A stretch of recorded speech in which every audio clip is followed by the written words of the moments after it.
नमस्कार दोस्तों, मैं प्रिया आपका प्रियाज क्लासेस में स्वागत करती हूँ। जैसे कि हम लोग संस्कृत व्याकरण की क्लास कर रहे हैं, तो कल पहली क्लास थी जिसमें मैंने संस्कृत शब्द की उत्पत्ति, व्याकरण शब्द की उत्पत्ति और त्रिमुनियों के विषयों में बातें की थी। आज हम बात करेंगे माहेश्वर सूत्र, वर्ण विचार और प्रत्याहार के बारे में। तो सबसे पहले हम बात करेंगे माहेश्वर सूत्र। माहेश्वर सूत्र, जैसे कि आप हिंदी की वर्णमाला और इंग्लिश में अल्फाबेट होती है, ऐसे ही संस्कृत की वर्णमाला को हम माहेश्वर सूत्र कहते हैं। इनकी उत्पत्ति शिव जी के डमरू से मानी जाती है, जिसके कारण इनको हम माहेश्वर सूत्र कहते हैं। इनकी जो कुल संख्या है वो 14 है। तो यहाँ पे आइए देखते हैं कौन से माहेश्वर सूत्र आते हैं।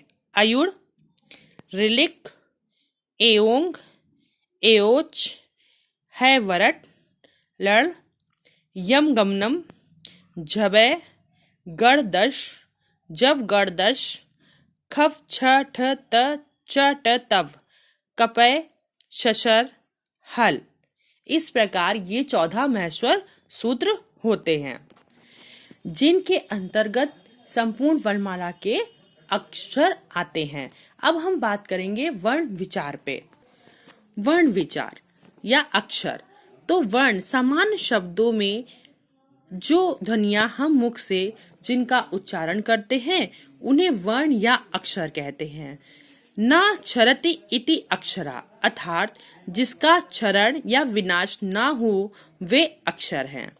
वर्ण के 2 प्रकार होते हैं, स्वर जिन्हें हम संस्कृत में अच कहते हैं, व्यंजन जिन्हें हम संस्कृत में हल कहते हैं। स्वर स्वयं राजन्ते इति स्वरा, अर्थात वे ध्वनियां जिनका उच्चारण करने के लिए किसी अन्य वर्ण की आवश्यकता नहीं होती है, स्वर कहलाती हैं। स्वरों की संख्या संस्कृत व्याकरण में स्वरों की संख्या 9 मानी गई है, जो इस प्रकार है। आ, ई, उ, री, ओ, औ, ए, ऐ। सभी स्वर अच प्रत्याहार के अंतर्गत परिगणित होने के कारण अच कहलाते हैं। अब हमने इन स्वरों की संख्या को उत्पत्ति के आधार पर 2 भागों में विभक्त कर दिया है। पहला है मूल स्वर और दूसरा है संयुक्त स्वर। तो मूल स्वर हमारे 5 होते हैं, आ, ई, उ, री और री। जबकि संयुक्त स्वर जो होते हैं वो 4 होते हैं, ए, ओ, ए और ओ। छोटा आ और छोटी ई मिलकर एक ए संयुक्त स्वर बनाते हैं, जबकि छोटा आ और छोटी ऊ मिलकर ओ संयुक्त स्वर बनता है।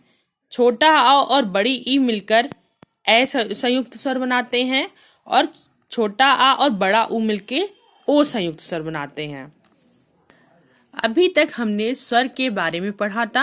अब हम जानते हैं स्वरों के भेद। तो एक मात्रो भवेत हिस्वो द्विमात्रो दीर्घ उच्यते त्रिमास्तस्तु प्लुतो गेयो व्यंजनम चा अर्धमात्रिकम, अर्थात इस सूत्र के अनुसार जो स्वर हैं वो 3 प्रकार के होते हैं, ह्रस्व, दीर्घ और प्लुत। ह्रस्व स्वर जिन स्वरों के उच्चारण में एक मात्रा का समय लगता है वे ह्रस्व स्वर कहलाते हैं, जैसे छोटा आ, छोटी ई, छोटा ऊ, री और री। जब दीर्घ स्वर जिन स्वरों के उच्चारण में 2 मात्रा का समय लगता है वे दीर्घ स्वर कहलाते हैं, जैसे बड़ा आ, बड़ी ई, बड़ा ऊ, री, ए, ओ, ए और ओ। प्लुत स्वर जिन स्वरों के उच्चारण में 3 मात्रा का समय लगता है उन्हें हम प्लुत स्वर कहते हैं। तो इस प्रकार आज हमने जाना कि माहेश्वर सूत्र किसे कहते हैं, वर्ण विचार किया जिसमें वर्णों के 2 भेदों को हमने पढ़ा और स्वर के भेद पढ़े। कल हम पढ़ेंगे व्यंजन और व्यंजन के भेद, प्रत्याहार और वर्णों के उच्चारण स्थान को।